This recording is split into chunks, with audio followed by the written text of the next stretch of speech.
Avant de plonger dans cette histoire incroyable, pensez à vous abonner à la chaîne et à activer la cloche. Ici, chaque récit a quelque chose à dire, et vous ne voudrez pas en manquer un seul. Il était 17h30 dans le centre-ville animé d'Atlanta. Les rues résonnaient des klaxons, des conversations des passants et du tumulte habituel de la ville. Les façades modernes reflétaient le soleil couchant, mais dans l'air flottait une tension invisible, celle de l'injustice et des inégalités qui subsistaient malgré les années. Brian Matthews, un policier blanc d'une quarantaine d'années, se tenait au coin d'une rue animée, observant les passants avec un regard scrutateur et méfiant. Matthews avait la réputation d'être arrogant, impulsif et profondément raciste.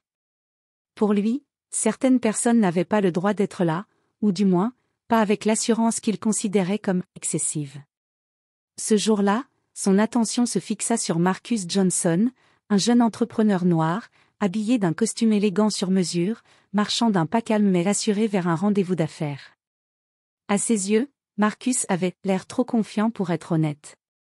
Sans prévenir, Matthews surgit devant lui. « Bonjour, vous pouvez me suivre, s'il vous plaît » demanda-t-il d'un ton autoritaire. Marcus, surpris mais maître de lui, leva les mains. « Je ne comprends pas. Pourquoi me demandez-vous ça ?» Mais Matthews, ignorant toute explication, saisit son bras et tenta de le retenir. Les passants commencèrent à se rassembler, sortant leur téléphone pour filmer la scène.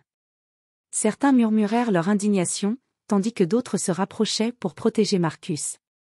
C'est alors qu'une limousine noire imposante s'arrêta juste derrière eux. La portière s'ouvrit, et gouverneur Anthony Wallace, un homme noir respecté, sortit avec une prestance calme et déterminée. Wallace, en costume sombre et lunettes élégantes, observait la scène avec un mélange de fierté et de gravité.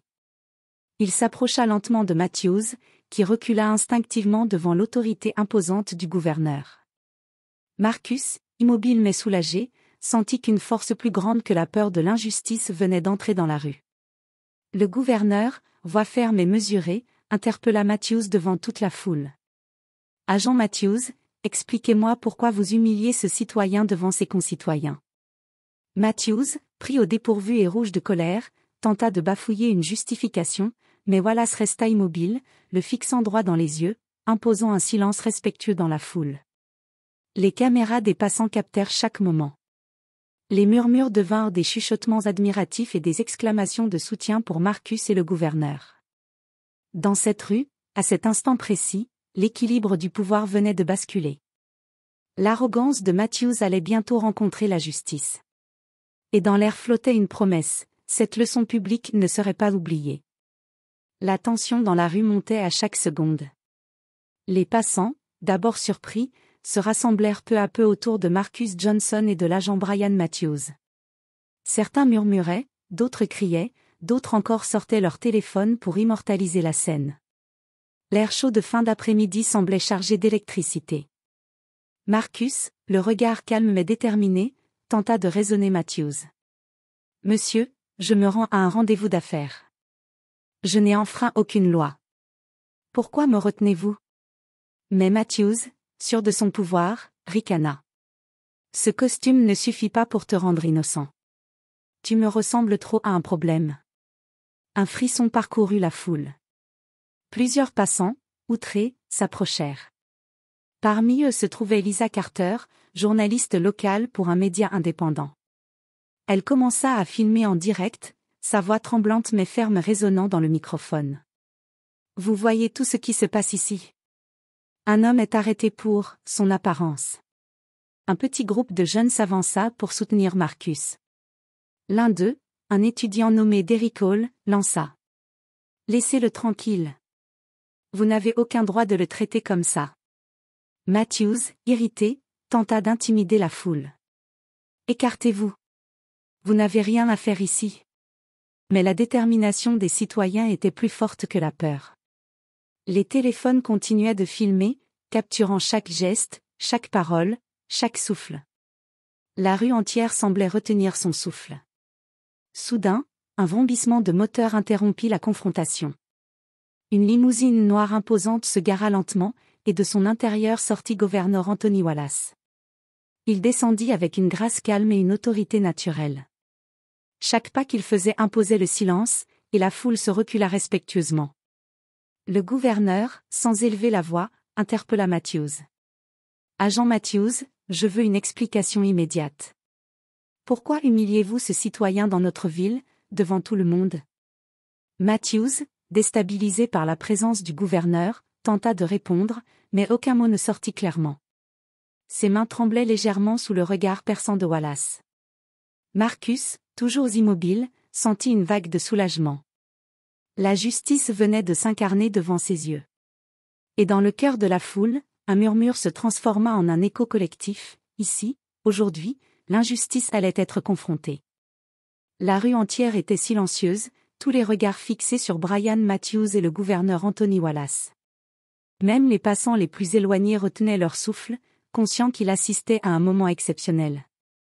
Wallace, calme mais imposant, s'avança de quelques pas et fixa Matthews droit dans les yeux. « Agent Matthews, ce que vous venez de faire est inacceptable. Vous vous croyez au-dessus des lois, mais laissez-moi vous rappeler que nul n'est au-dessus de la justice, pas même un policier. » Matthews, rouge de colère et d'humiliation, balbutia. « Je ne faisais que faire respecter la loi. » Wallace secoua la tête, sa voix ferme résonnant dans la rue. Faire respecter la loi ne signifie pas humilier ou discriminer. Arrêter un homme pour sa couleur de peau ou pour son apparence, c'est un abus de pouvoir. Vous devez comprendre cela maintenant. La foule murmura, certains applaudissant doucement, d'autres filmant chaque mot. Marcus resta immobile, mais ses yeux brillaient de gratitude et de soulagement. Il sentait le poids de l'injustice se lever petit à petit.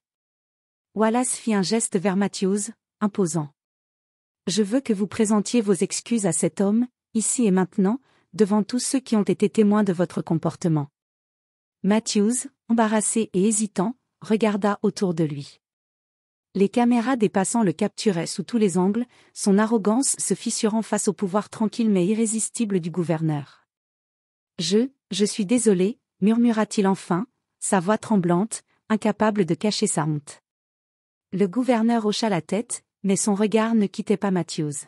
« Des excuses sont le minimum. Il vous faudra apprendre, réfléchir et changer. L'humiliation publique ne doit jamais être votre méthode. » Marcus, le visage toujours calme, s'inclina légèrement. « Merci, monsieur le gouverneur. » Wallace posa une main sur l'épaule de Marcus et se tourna vers la foule. « Que ceci soit un exemple pour tous, la justice et le respect ne sont pas des privilèges, ils sont pour tous, indépendamment de la couleur de peau ou de la position sociale. » La foule éclata en applaudissements, certains acclamant le gouverneur, d'autres soutenant Marcus. Matthews, humilié mais conscient qu'il venait de recevoir une leçon dont il se souviendrait toute sa vie, recula lentement, ses poings serrés mais impuissants. Le silence de la rue fut remplacé par des murmures enthousiastes et des cris de solidarité. Les vidéos commençaient déjà à circuler sur les réseaux sociaux, annonçant à tous que le pouvoir de l'injustice pouvait être confronté par le courage et la dignité. Dans ce moment précis, Marcus comprit que la vraie force ne résidait pas dans la violence ou l'autorité, mais dans le calme, la vérité et l'intégrité incarnées par le gouverneur Wallace. À peine la confrontation terminée, la rue commença à se vider lentement, mais les téléphones des passants avaient déjà capturé chaque instant. Les vidéos de l'agent Brian Matthews humilié face à Marcus Johnson et au gouverneur Anthony Wallace circulaient à une vitesse fulgurante sur les réseaux sociaux. Lisa Carter, la journaliste qui avait filmé l'incident en direct, publia immédiatement le reportage sur sa chaîne. En quelques heures, des milliers de vues affluaient, et des commentaires indignés accompagnaient chaque image. Enfin quelqu'un qui remet l'injustice à sa place. C'est ça, la vraie autorité. Ce policier doit être puni pour ses actes. Pour Matthews, c'était une catastrophe. Il avait imaginé que son acte resterait confidentiel, mais maintenant, la vidéo montrait son comportement raciste à des millions de personnes. Ses collègues commencèrent à murmurer entre eux, certains affichant honte et malaise, d'autres cherchant des excuses pour se distancier de lui. Pendant ce temps, Marcus, bien que soulagé, sentait l'attention massive sur sa personne. Il comprit que cet incident n'était pas seulement une confrontation personnelle, mais un symbole pour toute la communauté. Il reçut des messages de soutien venant de voisins, d'amis, et même de personnalités locales. Le gouverneur Wallace, prévoyant déjà l'impact de cette affaire, fit publier une déclaration officielle. Dans notre ville, nul ne peut se croire au-dessus de la justice. La dignité humaine est non négociable. Nous continuerons à défendre chaque citoyen contre les abus de pouvoir. La déclaration fit immédiatement le tour des médias nationaux. Des chaînes de télévision, des journaux et des radios locales reprirent l'histoire.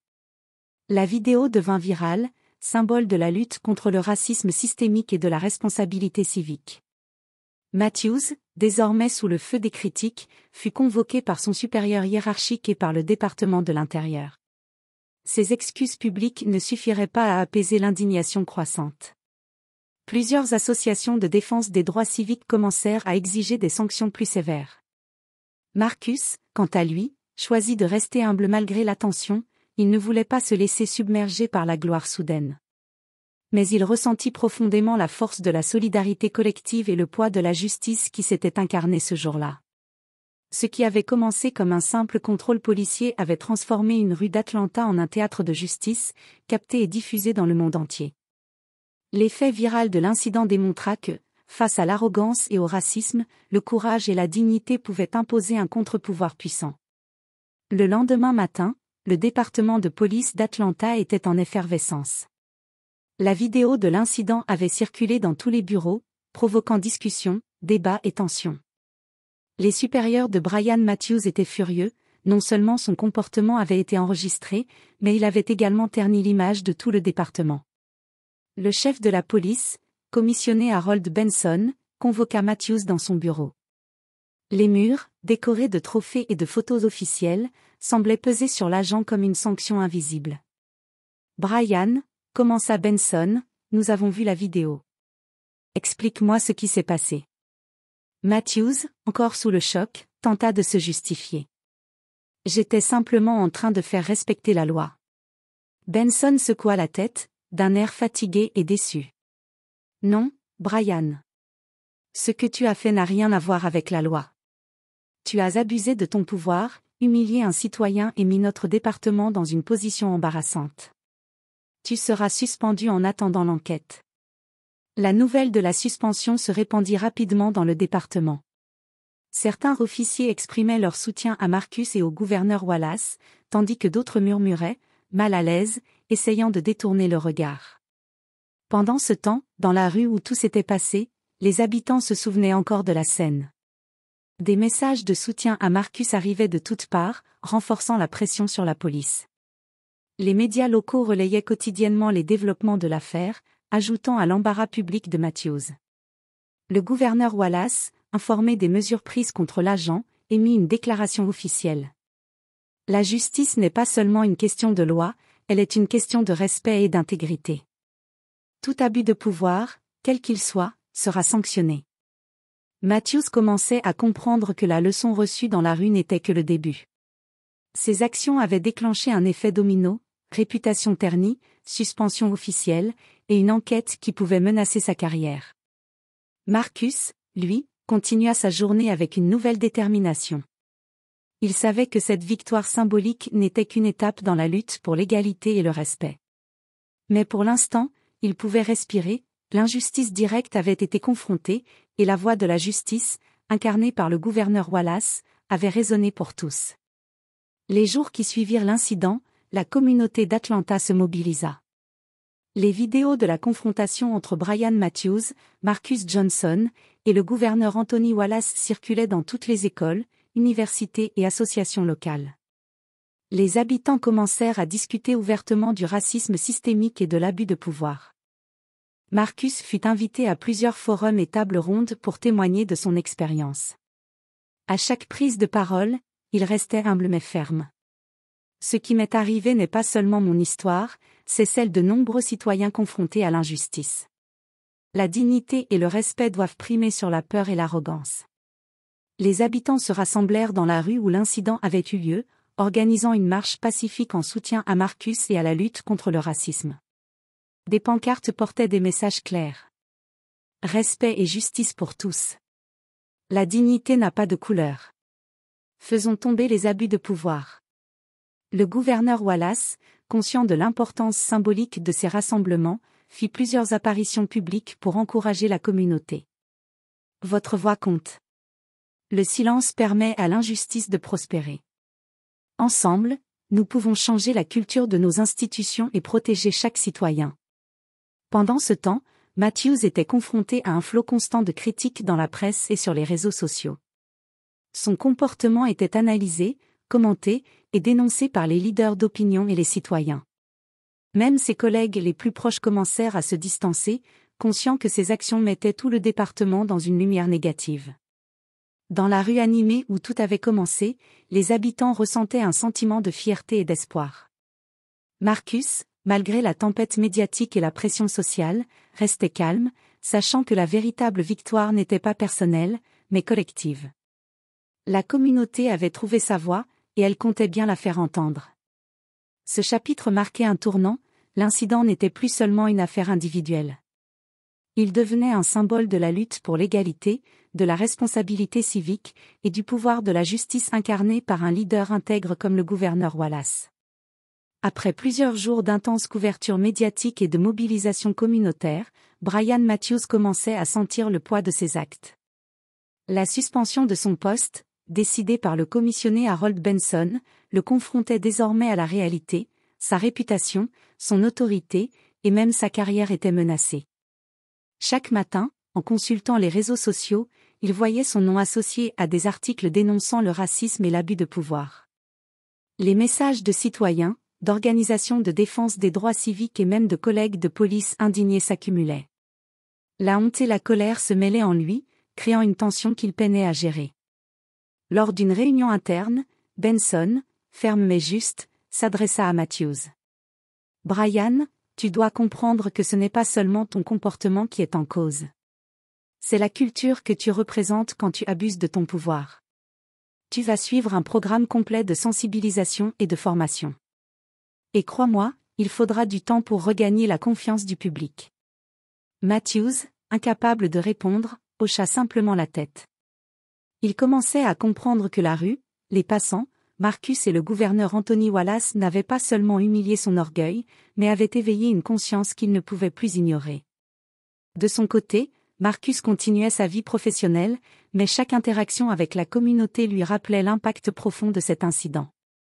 Il recevait des appels de jeunes entrepreneurs noirs inspirés par sa sérénité et par le courage du gouverneur.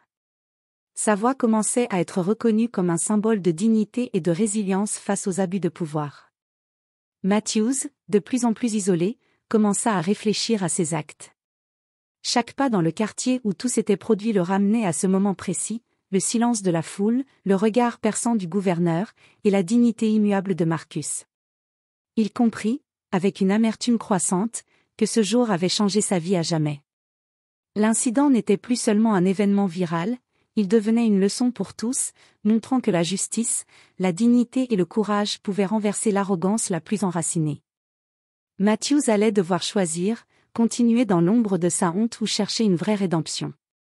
Dans les semaines qui suivirent, l'impact de l'incident continua de se faire sentir à Atlanta. Les rassemblements pacifiques dans la rue où Marcus Johnson avait été injustement arrêté devinrent réguliers. La communauté, inspirée par son calme et par le courage du gouverneur Anthony Wallace, commença à s'organiser pour dialoguer avec les autorités et réclamer des changements concrets dans la police. Marcus fut invité à participer à des forums et des réunions avec les responsables du département de police, y compris le commissionnaire Harold Benson. Il parla avec calme mais fermeté. « Nous voulons collaborer avec la police, pas être traités comme des ennemis. Nous demandons un engagement réel, des formations sur les préjugés, et une responsabilisation des agents qui abusent de leur pouvoir. » Ces paroles résonnèrent auprès des citoyens et des policiers qui avaient toujours voulu servir correctement, mais qui se sentaient contraints par une culture de l'arrogance et de la peur. Plusieurs officiers commencèrent à s'engager activement dans des programmes de sensibilisation et à participer à des dialogues communautaires. Pendant ce temps, Matthews suivait son programme de formation obligatoire. Chaque session le confrontait à ses préjugés et à ses actions passées. Il commençait à percevoir l'ampleur de ses erreurs et à comprendre que le respect et la dignité étaient les fondations d'un vrai travail policier.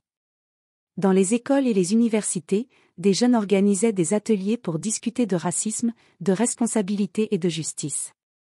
Le nom de Marcus et l'action du gouverneur Wallace devinrent des symboles locaux, ils représentaient le pouvoir de la vérité et de la dignité face à l'injustice. Les médias locaux continuèrent de suivre l'histoire, soulignant les initiatives de dialogue entre la police et la communauté. La rue où tout avait commencé devint un lieu symbolique, où les citoyens pouvaient se rassembler pour discuter de justice et d'égalité. Pour Marcus, le chemin n'était pas seulement personnel. Il savait que sa tranquillité et sa dignité avaient inspiré un mouvement, qu'il avait contribué à transformer les relations entre la police et la communauté. L'injustice avait été confrontée, et la ville, petit à petit, commençait à changer. Ce chapitre marquait une étape essentielle, l'incident n'était plus seulement une confrontation virale, mais le catalyseur d'un véritable changement social, où la communauté et les autorités commençaient à marcher ensemble vers la justice et le respect mutuel. Après plusieurs semaines de formation et de réflexion, Brian Matthews commençait à percevoir la gravité de ses erreurs. L'humiliation publique et la pression médiatique l'avaient forcé à confronter ses préjugés, mais la vraie leçon venait maintenant de ses actions et de ses choix. Le département de police, sous la supervision du commissionnaire Harold Benson, imposa à Matthews de participer activement à des programmes communautaires.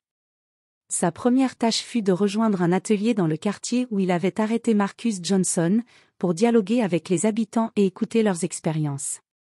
Au début, Matthews se sentait mal à l'aise, conscient du ressentiment qu'il avait suscité. Mais lorsqu'il écouta les témoignages des citoyens, il réalisa l'ampleur de l'impact de ses actions. Une jeune mère, les yeux brillants de colère et de larmes, lui dit : « Vous ne pouvez pas comprendre ce que cela fait d'avoir peur de celui qui est censé nous protéger. » Matthews hocha la tête, profondément touché. Il commença à répondre avec sincérité. « Je comprends maintenant, et je veux apprendre, pour ne plus jamais reproduire ce que j'ai fait. » Pendant ce temps, Marcus Johnson continuait ses initiatives pour renforcer le dialogue entre la police et la communauté. Il accompagnait Matthews lors de certains ateliers, observant avec prudence mais également avec une volonté de contribuer au changement. Leur relation, au départ tendue et empreinte de méfiance, commença lentement à évoluer vers un respect mutuel.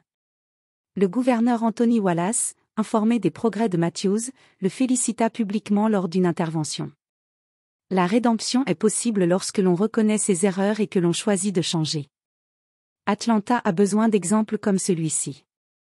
Matthews, humble et conscient de la route encore longue, sentit un poids se lever de ses épaules. Il savait que sa carrière était désormais liée à sa capacité à se réformer et à restaurer la confiance perdue. La communauté, témoin de ses efforts, commença à adoucir son jugement. Bien que la méfiance initiale restât présente, chacun reconnaissait que le courage de confronter ses propres erreurs était une étape essentielle vers une réelle transformation. Dans les rues d'Atlanta, là où tout avait commencé, les habitants pouvaient désormais apercevoir une lueur d'espoir, celle d'une ville capable de se réconcilier avec ses injustices, grâce à la force de la dignité, de la vérité et de la rédemption. Quelques mois après l'incident, l'histoire de Marcus Johnson, de l'agent Brian Matthews, et du gouverneur Anthony Wallace continuait de résonner dans toute la ville. Les médias locaux et nationaux suivaient chaque initiative de dialogue entre la police et la communauté, faisant de cette affaire un exemple de transformation possible. Le département de police, sous la direction du commissionnaire Harold Benson, mit en place plusieurs programmes de formation obligatoires pour tous les officiers, centrés sur la sensibilisation aux préjugés, la gestion des conflits et le respect des citoyens. Matthews, bien que toujours sous surveillance, était désormais un participant actif, partageant son expérience comme un avertissement à ses collègues. Ce que j'ai fait était inacceptable. Nous devons écouter, comprendre et protéger, pas humilier. Dans les écoles et universités, les professeurs utilisaient la vidéo de l'incident comme support pédagogique pour discuter de citoyenneté, de racisme et de responsabilité civique. Marcus Johnson fut invité à plusieurs conférences, inspirant les jeunes à agir avec dignité et courage face à l'injustice. La rue où tout avait commencé devint un lieu symbolique. Les habitants organisèrent des événements, des ateliers et des forums publics. La mobilisation pacifique devint une tradition, un moyen de rappeler que le changement était possible lorsque la communauté restait unie et vigilante. Même au sein du département de police, la culture commença à évoluer. Certains officiers, autrefois silencieux face aux abus de pouvoir, prenait maintenant position et participait activement au programme de formation et au dialogue communautaire. La peur initiale de Matthews se transforma en respect pour le processus et les leçons apprises. Le gouverneur Wallace continua de soutenir et d'encourager ces initiatives, apparaissant dans des événements publics et soulignant: la justice ne se limite pas à appliquer la loi. Elle consiste à protéger la dignité et les droits de chacun, et à corriger nos erreurs lorsqu'elles se produisent. Pour Marcus, l'expérience fut révélatrice. Il comprit que la véritable force résidait non seulement dans sa capacité à rester calme face à l'injustice, mais aussi dans sa volonté de transformer cette expérience en changement concret pour toute sa communauté. La ville d'Atlanta, autrefois spectatrice d'un incident humiliant, devenait un exemple de responsabilité, de dialogue et de justice, prouvant que même les erreurs les plus graves pouvaient engendrer un mouvement de transformation durable. 1 an avait passé depuis l'incident qui avait secoué Atlanta. La ville, autrefois marquée par la peur et la méfiance, respirait désormais un air de transformation et d'espoir. La rue où Marcus Johnson avait été humilié par l'agent Brian Matthews était devenue un symbole de justice et de dignité. Matthews, désormais réformé, participait activement à des programmes de sensibilisation, partageant son expérience et encourageant ses collègues à respecter chaque citoyen. Bien qu'il portât encore le poids de ses erreurs, il avait compris qu'un vrai policier ne se mesure pas à son uniforme, mais à son intégrité et à sa capacité à corriger ses torts. Marcus, respecté et reconnu dans toute la communauté, poursuivait ses initiatives pour renforcer le dialogue entre les citoyens et la police. Son calme, sa dignité et sa détermination avaient inspiré une génération de jeunes à croire en la justice et à ne jamais céder à l'injustice ou au racisme. Le gouverneur Anthony Wallace, figure charismatique et symbole de l'équité, fit une dernière apparition publique dans cette même rue pour célébrer l'évolution de la ville.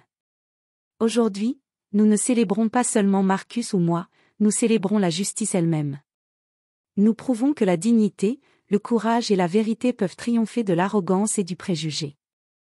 La foule acclama le gouverneur et Marcus, mais aussi, étrangement, Matthews, désormais transformé et sincèrement repentant. Ce moment symbolisait que même ceux qui avaient fauté pouvaient se racheter et contribuer positivement à la société. Des enfants, des jeunes adultes et des citoyens de tous horizons se tenaient côte à côte, certains portant des pancartes. La dignité n'a pas de couleur. Justice et respect pour tous. Ce jour-là, Atlanta n'était plus simplement une ville touchée par un incident humiliant.